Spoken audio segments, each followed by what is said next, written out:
بسم اللہ الرحمن الرحیم۔ السلام علیکم ورحمۃ اللہ وبرکاتہ۔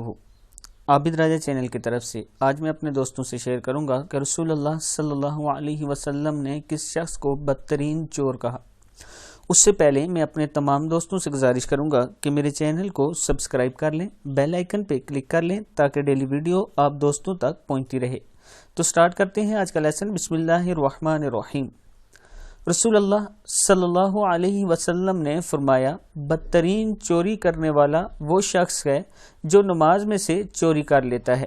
صحابہ رضی اللہ تعالیٰ عنہ نے عرض کی، یا رسول اللہ صلی اللہ علیہ وسلم، آدمی نماز میں سے کس طرح چوری کر لیتا ہے؟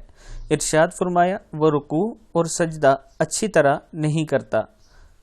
حدیث کا حوالہ یہ موجود ہے کہ نبی اکرم صلی اللہ علیہ وسلم نے فرمایا، بدترین چوری کرنے والا وہ شخص ہے جو نماز میں سے چوری کر لیتا ہے۔ صحابہ نے پوچھا کہ وہ کون ہے اور کیا چیز چوری کرتا ہے؟ یا رسول اللہ صلی اللہ علیہ وسلم، آدمی نماز میں سے کس طرح چوری کر لیتا ہے؟ ارشاد فرمایا، وہ رکوع اور سجدہ اچھی طرح نہیں کرتا۔ یعنی اگر آپ رکوع اور سجدہ مکمل ادا نہیں کرتے تو آپ نماز میں سے چوری کر رہے ہیں، اور اس کے لیے نبی اکرم صلی اللہ علیہ وسلم نے فرمایا کہ بدترین چور ہے۔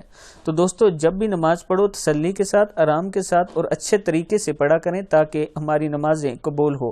اس ویڈیو کو آگے ضرور شیئر کرنا۔ السلام علیکم ورحمۃ اللہ وبرکاتہ۔